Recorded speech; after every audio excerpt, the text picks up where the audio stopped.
texto do sermão, de Salmo 5, o quinto Salmo. Vamos abrir nossas Bíblias também, aquele Salmo, Salmo 5.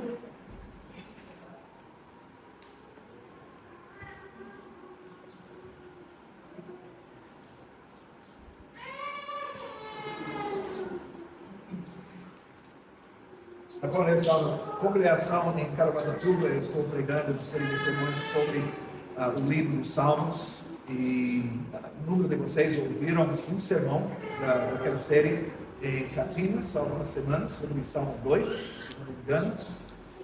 E esse sermão é também dessa série de sermões sobre os Salmos. Salmo 5. Ao mestre de canto para flautas, Salmo de Davi, e assim diz a palavra de Deus: dá ouvido, Senhor, às minhas palavras, e acorde ao meu gemido. Escuta, Rei meu e Deus meu, a minha voz que clama, pois a ti é que imploro. De manhã, Senhor, ouves a minha voz, de manhã te apresento a minha oração, e fico esperando. Pois tu não és Deus que se agrade com a iniquidade, contigo não subsiste o mal. Os arrogantes não permanecerão na tua vista. Aborreces a todos os que praticam a iniquidade. Tu destróis os que proferem mentira. O Senhor abomina ao sanguinário e ao fraudulento. Porém eu, pela riqueza da tua misericórdia, entrarei na tua casa e me prostrarei diante do teu santo templo, no teu temor. Senhor, guia-me na tua justiça, por causa dos meus adversários. Endireita diante de mim o teu caminho, pois não tem eles sinceridade nos seus lábios. O seu íntimo é todo crimes. A sua garganta é sepulcro aberto, com a língua lisonjeiam. Declara os culpados, ó Deus, caiam por seus próprios planos. Rejeita-os por causa de suas muitas transgressões, pois se rebelaram contra ti. Mas regozijem-se todos os que confiam em ti. Folguem de júbilo para sempre, porque tu os defendes. Em ti se gloriem os que amam teu nome. Pois tu, Senhor, abençoas o justo, como escudo os cercas da tua benevolência. É aqui a leitura da palavra de Deus. Que Deus abençoe essa leitura e também a pregação da palavra que se baseia nessa passagem, nesse salmo. Depois do sermão, nós vamos responder cantando a segunda parte do Salmo 5a, então, no final do sermão, e nós já cantamos a primeira parte, já estamos considerando essas palavras e vamos continuar a fazer isso.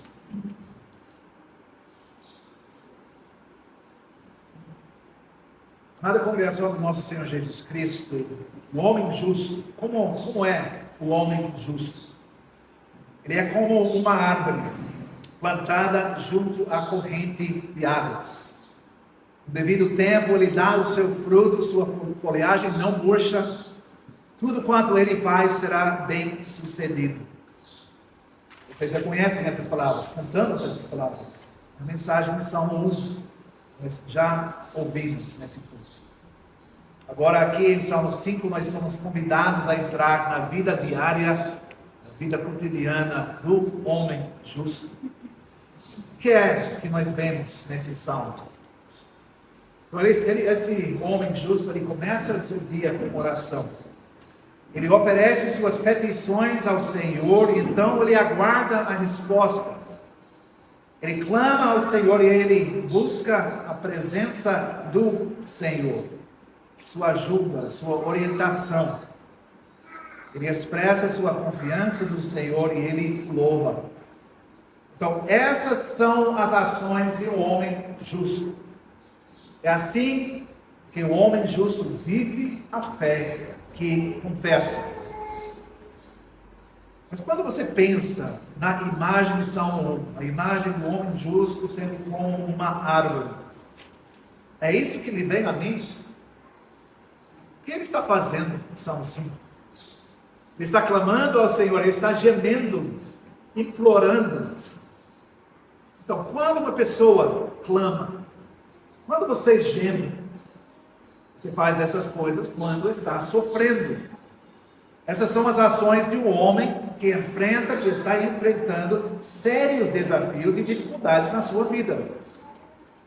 Ele clama a Deus para ouvir a sua oração. Então parece que essas são as ações, são as palavras de um homem desesperado, alguém que não tem a quem recorrer em buscar o socorro e ajuda. Mas é isso que pensamos quando nós imaginamos a imagem pacífica e reconfortante da árvore, daquela árvore frutífera, saudável, produtiva, plantada junto a um riacho, florescendo, vivendo uma vida abundante, experimentando sucesso, desfrutando a vida despreocupada. É isso que pensamos? Não, não é isso.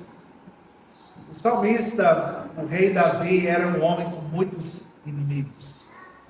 Em Salmo 3, ele escreveu um salmo sobre o inimigo da sua própria família, seu próprio filho, Absalão. A vida de Davi foi caracterizada pela guerra, por lutar, por batalhar, por fugir dos seus perseguidores, Saul e outros. Ele descreve a natureza dos seus inimigos, seus adversários aqui em Salmo 5. Então, como são esses homens? Esses inimigos? Eles são, em primeiro lugar, insinceros. São caracterizados pela criminalidade. Sua garganta, Davi diz, é um túmulo aberto. Eles bajulam com os lábios, mas sua bajulação é insincera. Dizem coisas muito bonitas na cara de Davi, mas quando ele não está presente, quando ele não está lá, falam mal dele, eles o atacam, conspiram contra ele. Quando eles estão lá na presença do grande rei, claro, dizem todas as coisas certas, louvam o grande rei e todas as suas realizações. Mas quando se encontram com seus amigos, com o rei ausente, distante, passam um tempo planejando como derrotá-lo. Então, dificilmente parece a vida de bênçãos que o primeiro salmo descreve, não é? No entanto, é assim que muitas vezes se parece a vida de um homem justo na realidade. O homem íntegro vai ter inimigos. O cristão que vive sua fé publicamente, abertamente, que não se cala diante da maldade desse mundo, que se levanta contra o mal, que defende a fé, não terá, com certeza, e nunca terá uma vida livre de dificuldades, de problemas. Por quê? Porque aqueles que odiarão, ou que odeiam a Deus, vão odiar o homem de Deus. Seria muito mais fácil para o cristão, para o filho de Deus, manter a cabeça baixa, manter a boca fechada, fazer o que for preciso para se dar bem com todos e guardar a fé para si mesmo. Muito mais fácil. Essa é uma grande tentação e uma falha grave da parte de muitos cristãos. Então, muitos cristãos, infelizmente, não merecem ser perseguidos porque não fazem nada para que valha a pena persegui-los.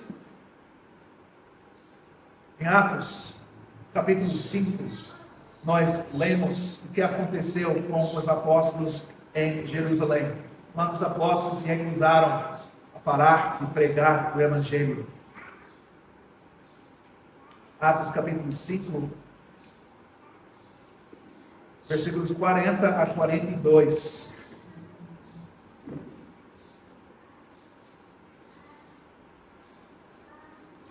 Como os apóstolos responderam quando os líderes religiosos de Jerusalém tentaram forçar eles a calar a boca.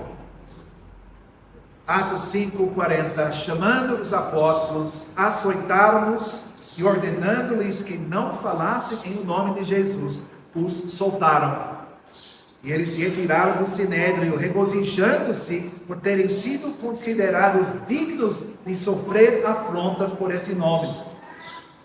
Todos os dias no templo e de casa em casa, não cessavam de ensinar e de pregar Jesus, o Cristo. Então os apóstolos, eles experimentaram isso.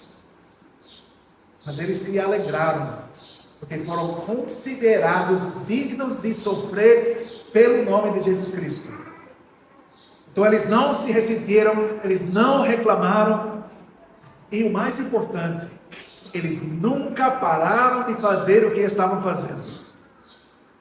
Eles continuaram no templo e nas casas da congregação das pessoas, não cessando de ensinar e pregar Jesus, o Cristo, o Evangelho do Reino. Mas como? Como puderam fazer isso? Como puderam permanecer firmes diante dessa perseguição? Nós podemos dizer que o fizeram, conseguiram fazer isso, porque estavam vivendo de acordo com as palavras de Davi, aqui em Salmo 5. Eles estavam produzindo frutos. Eles eram árvores florescentes, produtivas, porque andaram no caminho dos justos. Mesmo quando sofreram, puderam se alegrar. Mesmo quando foram espancados, batidos por causa do Evangelho, com açoites, puderam se alegrar e continuaram. É isso que nós vemos no 5º Salmo. Como é que Davi lidou com esses ataques constantes? Ele faz isso ao trazer as suas necessidades diante do Senhor. Ele faz isso não apenas uma vez, mas ele faz isso repetidas vezes. Ele faz isso continuamente. Esta não é uma atividade de uma vez só, ou somente quando ele se sente a necessidade urgente de fazer isso, quando há uma necessidade especial. Não. Ele faz isso todos os dias. É assim que ele começa seu dia, engajando-se na batalha da oração, da adoração, levando suas necessidades ao Senhor, de todo o coração, e ao fazê-lo, esperando a resposta do Senhor. Essas são as ações de um homem de fé. Esta é a manifestação prática de uma fé verdadeira que vive no coração de um ser humano. Que de fato é o poder no coração desse ser humano. É o que direciona a vida dele. Então, esse homem de Deus, ele não finge que está tudo bem na sua vida. Ele não ignora seus problemas. Ele não imagina que Deus não vai responder às suas orações. Ele não acha que alegrar-se sempre no Senhor, como diz o apóstolo Paulo aos Filipenses, na sua carta aos Filipenses, de alegrar-se sempre no Senhor, significa que ele sempre precisa ter um sorriso falso no seu rosto, que ele sempre precisa estar exteriormente feliz e mostrar isso, essa máscara para o mundo. Esse, irmãos, é um aparente paradoxo da fé, a vida da fé. Nós podemos nos alegrar mesmo em meio ao sofrimento. Podemos levar nossas necessidades mais desesperadas ao Senhor. Podemos fazer isso gemendo, clamando, implorando, enquanto nós experimentamos a paz que só vem pela fé. O 5º Salmo nos mostra como nós podemos e como nós devemos fazer isso nós mesmos. Então, como em tantos salmos, nós vemos a distinção absoluta entre o justo e o ímpio. O quinto salmo. O Senhor conhece o caminho dos justos, mas o caminho dos ímpios perecerá. E a primeira coisa a considerar quando pensamos nessa distinção, nesse salmo, é o que Davi escreve nos versículos 6 e 7. Então, os salmos estão repletos de paralelos. Essa é a estrutura típica da poesia hebraica. E às vezes esses paralelos são maneiras pelas quais o salmista reforça uma declaração. Então, dizendo uma coisa e na segunda parte repetindo para reforçar o que ele está dizendo. Então, ele se repete de uma maneira diferente, mas às vezes o paralelo é o oposto da primeira declaração. E aqui, nos versículos 6 e 7, nós vemos que o paralelo, a segunda parte do paralelo, é o oposto da primeira. Então, versículos 6 e 7, por um lado, o Senhor destrói os mentirosos, Ele abomina o sanguinário e o fraudulento. Então, no mundo de hoje, essa é uma declaração bastante chocante. Porque muitos cristãos, muitas pessoas gostam de ouvir que Deus é amor. Ponto final. Muitos não gostam de ouvir esse tipo de coisa, não. Mas essas são declarações sérias sobre quem é Deus e como Ele não apenas odeia o pecado, mas também odeia o pecador. Isso não é ódio pecaminoso humano. O ódio humano, o ódio que não é governado pela palavra de Deus, é egoísta, rancoroso, pecaminoso. Os pecadores odeiam porque se colocam no primeiro lugar, no centro. Existe algo, sabemos da Escritura, existe algo chamado ira santa, ódio justo. E há coisas que devemos, como cristãos, que devemos odiar. Mas esse ódio em nossas vidas tem que servir como reflexo do ódio perfeito do Senhor, sua ira justa. Então nós precisamos amar o que Deus ama e temos que odiar o que Deus odeia. Mas esta é a primeira metade, a primeira parte da antítese nesses versículos. O Senhor destrói os mentirosos e abomina o homem sanguinário e fraudulento. Mas agora, vamos considerar a segunda parte do paralelo. Porque a segunda parte, como ouvimos, é o oposto da primeira. E essa segunda parte, versículos 6 e 7, é um pouco surpreendente. Primeiramente, pense no que Davi não diz aqui. Ele não diz: o Senhor destrói o ímpio, mas edifica o justo. Ou o Senhor destrói o ímpio, mas fortalece o justo. Então, poderíamos pensar que isso seria o oposto da primeira metade dessa passagem. Mas em vez de dizer algo assim, ele diz isso: tu destróis os ímpios, mas eu, por causa das riquezas da tua misericórdia, entrarei em tua casa e me prostrarei diante do teu santo templo com temor de ti. Então, o oposto de ser destruído pelo Senhor, de ser abominado pelo Senhor, é poder entrar na sua santa presença em adoração. É ser o objeto da misericórdia do Senhor e, reconhecendo isso, poder prostrar-se diante dele no seu santo templo. Então, qual é a maior bênção que podemos buscar do Senhor? A melhor bênção é estar na sua presença.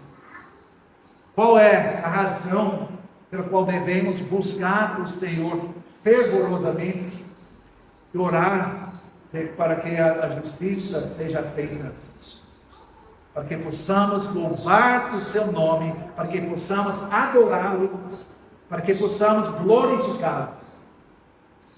É assim que deve aparecer a vida abundante. a vida do homem justo, a vida do homem íntegro. Muitas vezes, meus irmãos, nós oramos por coisas que achamos que mais precisamos. Se colocarmos isso em termos das petições, da oração do Senhor, a petição em que muitas orações se concentram é: dá-nos hoje o nosso pão de cada dia. O Salmo 5 nos prega como devemos orar, nos ensina como devemos orar e por que devemos orar. E também nos ensina que quando nós oramos, nós devemos fazer isso em humildade. Porque quando Davi faz essa distinção entre o ímpio e o justo, quando ele descreve aquela diferença absoluta entre eles, ele não faz isso para se exaltar, para se gloriar, para se vangloriar. Na verdade, parte da sua oração é um reconhecimento de fato, porque ele está com os justos, ele pode ficar de pé junto com os justos, somente porque o Senhor o faz permanecer. O que ele diz no 8º versículo, ele diz: Senhor, guia-me na tua justiça, por causa dos meus adversários, endireita diante de mim o teu caminho. Guia-me na tua justiça, endireita diante de mim o teu caminho. O que nós precisamos, o que Davi precisava para permanecer no caminho dos justos, no caminho da justiça? O que nós precisamos é que o Senhor nos guie. Precisamos que Ele nos dirija. Nós precisamos ser completamente confiantes, completamente dependentes do Senhor. Precisamos entender que para permanecermos no caminho dos justos, precisamos dele. Nós não podemos e nunca podemos fazer isso sozinhos. O caminho da fé é o caminho da dependência absoluta. O caminho da perseverança na fé é o caminho de retornar, voltar diariamente ao Senhor e buscá-lo. Não existe outro caminho para o sucesso na vida cristã. Irmãos, nós precisamos ter confiança nele, nosso Deus, confiando que Ele nos guardará, que Ele nos guiará, que Ele cumprirá suas promessas para nós. E precisamos agir com base nessa confiança. Porque foi por meio da oração de Davi que o Senhor agiu em resposta à oração de Davi. Mais uma vez, essa não é uma decisão única que Davi tomou pelo Senhor, no ponto final. Tomou a decisão na sua vida uma vez, não. Viver para o Senhor exige uma renovação diária do nosso compromisso com o Senhor. Nós temos que fazer isso dia após dia, até o último dia da nossa vida. Quando nós fazemos isso, irmãos, nós podemos confiar, nós podemos ter essa forte confiança de que Ele vai mostrar a graça que é suficiente para o dia que temos pela frente. A graça de Deus é suficiente para o dia. Meus irmãos, minhas irmãs, se vocês viverem uma vida de fidelidade, obediência, estarão seguindo os passos do nosso Senhor e Salvador Jesus Cristo. Essa é a vida de discipulado que nós somos chamados a viver. Nós somos os servos, Ele é o mestre, Ele é o Senhor. Nós somos os cidadãos, Ele é o rei. Mas isso também que teremos que seguir Ele nos passos do seu sofrimento. Ele disse que nenhum servo é maior do que o seu Senhor. Que se o perseguiram, também os perseguirão. Quando isso acontecer, e quando formos forçados a sofrer por causa da justiça, nunca devemos imaginar que Deus nos abandonou, ou que Ele está nos ignorando, ou que Ele está nos punindo de alguma forma. Nosso Pai Celestial nos disciplina como filhos, e Ele nos envia essa adversidade, como nós confessamos no Catecismo. Ele envia essa adversidade às nossas vidas, por nosso bem. E um dos benefícios da adversidade é que a adversidade nos leva a Ele. E assim, em meio à adversidade, nós podemos nos alegrar. Quando sofrermos nas mãos de homens ímpios, malignos, podemos cantar com alegria. Quando nossos inimigos procuram nos destruir, podemos nos regozijar no nome do Senhor. E nós vemos essa atitude no Senhor Jesus, como escreve o autor de Hebreus, em Hebreus capítulo 12, versículos 1 a 3. Hebreus 12, versículos 1 a 3.